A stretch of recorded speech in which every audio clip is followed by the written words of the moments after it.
Bonjour à tous, nouveau numéro d'Emprise Direct pour bien balayer tous les sujets importants du secteur de la banque avec Frédéric Guyonnet. Bonjour Frédéric. Bonjour à toutes et à tous. Bonjour Frédéric, c'est votre émission Emprise Direct. C'est l'émission qui vous permet de parler droit dans les yeux à l'ensemble des adhérents et vous avez la parole sur les réseaux sociaux bien sûr pour réagir, pour poser vos questions, pour nous faire partager aussi votre quotidien. C'est d'ailleurs tout l'intérêt de cette émission. Qui s'appelle Emprise Direct, évidemment. Aujourd'hui, on s'intéresse à un sujet que je sais qui vous tient très à cœur, les banques en ligne versus les banques traditionnelles. C'est vrai que depuis quelques années, elles font florès, ces banques en ligne, Boursorama, Fortunero, Orange Bank, Nickel, Florabank, pour ne citer que les plus célèbres ou les plus connus. Quel est votre regard, vous, sur ces banques en ligne et est-ce que le marché n'est pas en train, tout simplement, d'être saturé ? Alors le marché saturé, oui et non. Il faut savoir qu'il y a 99% des Français qui sont bancarisés, qui ont un compte en banque. En 10 ans, il y a 1 million de Français supplémentaires. Donc il y a de la place. Il y a de la place. Maintenant, je ne suis pas convaincu que toutes ces banques en ligne vont prendre les grosses parts de marché des banques traditionnelles pour l'instant. Vous nous dites là en creux que ce sont les banques traditionnelles qui restent finalement les leaders et celles qui ont la meilleure image finalement. C'est ça l'idée ? Alors, je vais prendre un exemple. Orange Bank, quand il y a eu l'annonce de cette création de la banque Orange il y a quelques temps, quelques années. Vous en parliez dans le numéro précédent d'Orange Bank. Oui, tout à fait. C'est pas une réussite. Non, c'est pas une réussite. Et pourtant, à l'époque, toutes les banques traditionnelles en parlaient, ils avaient peur. Orange, c'était un grand acteur de la téléphonie avec une grosse clientèle. Et on s'est dit, quand ils vont arriver sur le marché, ils vont tout ramasser. Ça n'a pas été le cas. Ça n'a pas été le cas à tel point qu'aujourd'hui, ça ne fonctionne pas et Orange Bank serait en vente. Donc voilà. Ce qui démontre que les banques en ligne ont encore du chemin à faire avant d'arriver au niveau des banques traditionnelles. Est-ce qu'on est sur des segments et sur une stratégie finalement de segments de niche visant à toucher les jeunes, tous ceux qui finalement sont déjà très connectés et qui finalement sont tentés par l'idée d'aller dans une banque en ligne? Est-ce que c'est ça le segment? Alors, vous en avez cité plusieurs. Ces banques-là, leur stratégie, c'est de faire du chiffre, du nombre de clients. Ils essayent de gagner des parts de marché sur le volume. Il n'y en a aucune qui est aujourd'hui rentable. Donc ça veut dire que le modèle pour l'instant ne fonctionne pas. Il va falloir à un moment donné qu'ils ajustent leur prix pour pouvoir devenir rentable. Vous dites ajuster les prix qui sont aujourd'hui assez bas, parce que les offres promotionnelles sont des prix dérisoires. Il va falloir qu'ils remontent leur prix, parce que sinon le modèle économique ne tient pas. C'est ce que vous dites. Quand vous avez des conseillers de certaines banques en ligne, que je ne citerai pas, qui vous disent « vous ouvrez un compte, on vous donne 100 €, et même si vous le fermez dans quelques mois », je ne suis pas sûr que ça a un intérêt pour ces banques-là. Et puis, on l'a vu depuis quelques années aussi, parmi toutes les banques que vous avez citées, les banques traditionnelles refont des parts de marché sur ces banques-là. C'est-à-dire que les clients qui étaient partis sur ces banques en ligne reviennent sur les banques traditionnelles. Alors, précisons Frédéric Guyonnet quand même que certaines banques traditionnelles ont aussi joué le jeu la banque en ligne. Elles ont soit racheté des banques en ligne, soit se sont adossées pour essayer d'ouvrir aussi un petit peu leur secteur vers ces banques en ligne. Il y a eu cette stratégie. Sur celles que vous avez citées, à part Orange Bank, toutes sont adossées à une grande banque, que ce soit Boursorama, Société Générale, Before Bank avec le Crédit Agricole, etc. Bonne stratégie ou mauvaise stratégie, ça vous de votre fenêtre de président du SNB, c'était un choix stratégique de la part des banques de dire, après tout, essayons de nous ouvrir sur ce marché jeune? Ils sont multicanales, donc ils essayent. Le seul groupe bancaire aujourd'hui qui n'est pas doté d'une banque en ligne, c'est le groupe BPCE. On va voir ce que ça va donner. Tous les autres, que ce soit le Crédit Mutuel, le Crédit Agricole, je viens de le citer, Société Générale BNP, Hello Bank, et elles sont toutes adossées à ces banques-là. Vous l'évoquiez, mais j'aimerais qu'on l'approfondisse un tout petit peu. Les critiques que l'on fait sur ces banques, c'est finalement le fait de ne pas avoir de relation directe avec un interlocuteur physique en présentiel, et qu'il y a plein de dossiers et plein de sujets où on a quand même besoin de parler à quelqu'un que l'on connaît, que l'on a identifié. Alors ça, c'est très intéressant ce que vous dites. Je vous parlais tout à l'heure de ces clients qui sont partis sur des banques en ligne et qui reviennent sur les banques traditionnelles. On a fait une étude.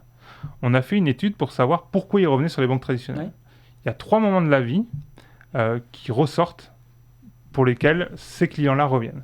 Vous avez premièrement l'achat de la résidence principale, qui est souvent l'achat d'une vie. Vous vous endettez sur 20 ans, 25 ans. Vous avez besoin de voir votre banquier en tête-à-tête pour parler de ce projet-là. C'est un projet qui est difficilement réalisable en ligne. Vous avez le cas d'une séparation ou d'un divorce, où là aussi, lorsque vous êtes conseiller clientèle, vous allez souvent recevoir le couple en séparation. Et là aussi, il y a de l'affect qui rentre en jeu, et ça, vous ne le faites pas à distance. Et puis enfin, vous avez le cas de la succession, où là aussi, après un décès, où il faut que vous remettiez un peu certaines choses avec le conseiller de clientèle. Ça aussi, vous ne le faites pas en ligne. Vous avez besoin, parce qu'il y a de l'affect, de voir le conseiller clientèle en tête-à-tête. Et je rajouterais une 4e catégorie, c'est les chefs d'entreprise, les PME, qui, elles aussi, ne peuvent pas avoir des banques en ligne. Elles ont besoin d'interlocuteurs pour gérer la trésorerie, pouvoir faire un emprunt, pouvoir être accompagnées dans leur développement. Là aussi, c'est un secteur qui reste dans la banque traditionnelle. Non, c'est certain. Alors, j'étais sur le particulier parce que les banques en ligne sont sur le particulier. Mais après, sur le professionnel, vous avez tout à fait raison. Souvent de fois, d'ailleurs, le conseiller clientèle professionnel ou agri se déplace sur les exploitations ou sur l'entreprise pour voir un peu comment ça fonctionne et pour mieux comprendre. Alors, il y a quand même une question qui est posée aux banques traditionnelles, c'est comment, à l'aune du constat que vous faites, on voit que le modèle économique des banques en ligne n'est pas stabilisé, comment ces banques se réinventent, comment la banque traditionnelle se réinvente et je dirais se modernise d'une certaine manière. Est-ce qu'elle a atteint, je dirais, sa maturité en matière de modernisme et de transformation numérique ? Alors, les banques traditionnelles développent des applications de gestion de comptes à distance. Aujourd'hui, elles n'ont rien à envier aux banques en ligne. Elles sont concurrentielles sur ces applicatifs et ça fonctionne plutôt pas mal. Les banques en ligne ont une autre stratégie. Voilà, je pense qu'il y a de la place pour les deux. Il y a un débat qui est soulevé sur les banques en ligne, et ce sont les jeunes qui les soulèvent, c'est de dire, mais finalement, grâce à cette banque en ligne, j'ai l'accessibilité sur un spectre très large. Je parle en spectre en termes d'horaire, en termes de calendrier. Ça, c'est une question qui est posée aux banques, et qui est posée évidemment au président du syndicat national des banques, c'est la disponibilité de l'agence. C'est vrai que certains disent, mais moi, quand je vais à l'agence, c'est plutôt vers 18h30, 19h, et elle est fermée. Je sors du travail. Est-ce que là, c'est pas un élément de réflexion pour vous, président du SNB ? Ça, c'est une question importante. C'est une question importante. Après, on a tout essayé. On a fait des tests, les banques traditionnelles qui ont ouvert jusqu'à 19h, 20h. Finalement, on s'est rendu compte qu'on ne captait pas une nouvelle clientèle par ces horaires-là et qu'on captait aussi des retraités qui seraient venus de toute façon en journée. Voilà. Pourquoi ? Parce que lorsque vous êtes actif, que vous avez fini votre journée de travail, vous n'avez pas forcément envie de continuer votre journée avec le conseil clientèle. Par contre, donc c'est pour ça que ça ne fonctionne pas forcément. Par contre, c'est pas une bonne idée. Enfin, sur le papier, c'est une bonne idée, mais ça marche pas. En tous les cas, ceux qui ont fait une étude approfondie pour voir quelle clientèle ils captaient après 18 heures, ça ne fonctionnait pas plus que ça. Par contre, quand vous êtes dans la continuité de la journée et que vous venez voir votre conseiller clientèle entre midi et 14h, vous êtes dans la continuité de votre journée, ça fonctionne plutôt pas mal. Donc ça, c'est plutôt sur l'horaire médian. Au moment où on fait sa pause sandwich, on se dit, tiens, il faut que je passe à la banque.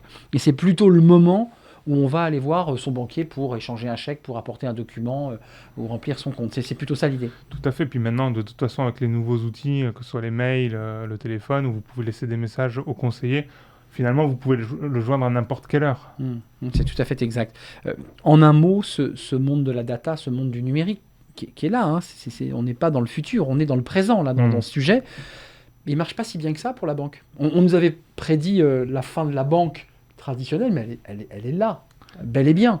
Elle est là, elle se porte bien. Je vous le disais tout à l'heure, il y a des banques qui récupèrent des parts de marché sur les banques en ligne, des banques traditionnelles qui récupèrent des parts de marché sur les banques en ligne, ce qui prouve que la banque traditionnelle a encore de beaux jours devant elle. De beaux jours devant elle, ça veut dire est-ce qu'elle a atteint sa maturité de transformation numérique ? Est-ce que les banques ont réalisé ou ont terminé leur transformation numérique ? Non, alors sur la transformation numérique, je pense qu'il y a un autre sujet d'ailleurs. Qu'il y a encore des choses à faire. Par contre, il faut peut-être que les banques retravaillent leur accueil, leur design au niveau des agences bancaires pour qu'elles soient qu'elles attirent un peu plus les clients, parce qu'aujourd'hui c'est pas c'est pas top. Avant de nous quitter, parce que je pense évidemment à tous aux adhérents qui vont regarder cette émission, ils vous disent quoi, eux, sur le terrain? Vous avez des adhérents connectés qui travaillent dans les banques en ligne qu'est-ce qu'ils vous disent? Ah, bien sûr, le SNB, c'est le premier syndicat du secteur bancaire. On est présent dans tout ce qui est établissement bancaire et de crédit. Qu'est-ce qu'ils vous disent sur cette réalité des banques en ligne? Alors, quand ils ne voient plus le client, donc. La vie d'un conseiller clientèle de banque en ligne, c'est de passer son temps au téléphone toute la journée avec des écouteurs sur les oreilles, devant un écran de mail. Ce qui n'est pas forcément le cas d'un conseiller de clientèle traditionnel qui peut aller se déplacer chez le client, qui va recevoir du client. Sur un entretien, vous passez 1 heure avec le client, vous passez peu de temps finalement devant l'ordinateur et vous êtes dans sur l'humain. Échange. Donc il le plébiscite plutôt ce moment-là, plus que l'écran avec le casque, qui est évidemment très très fatigant et très difficile. La banque en ligne, donc c'est 100% en ligne, vous n'y croyez pas? C'est pas que j'y crois pas, je pense qu'il y a un marché. C'est plus compliqué pour les salariés qui font ce travail-là, je le redis. Et je pense pas qu'on puisse faire ce travail toute une vie, contrairement au conseil de clientèle. Oui, ce qui nécessite un accompagnement et un travail aussi sur le... je pense que pour les jeunes, ce que vous avez dit, c'est intéressant, les banques en ligne sont intéressantes. Fun. Mais à un moment donné, on verra sur cette génération-là, mais je pense qu'ils reviendront sur les banques traditionnelles. Parce qu'un jour, ils se marieront, un jour, ils achèteront une maison. Exactement. Et évidemment, ils se poseront et auront besoin de faire toc, toc, toc à la porte d'une banque. Merci Frédéric. Merci pour de répondre à toutes mes questions. C'était un nouveau numéro d'Emprise Directe. Emprise Directe, comme son nom l'indique, vous donne la parole aussi sur l'ensemble des réseaux sociaux. Vous pouvez réagir, interpeller votre président, et puis ça sera l'occasion peut-être dans les prochains numéros de récupérer vos réactions et peut-être d'en citer quelques-unes, évidemment, qui seront peut-être des témoignages. Voilà, c'est la fin d'Emprise Directe. Merci Frédéric. On se retrouve évidemment le mois prochain pour un nouveau numéro d'Emprise Directe. Merci.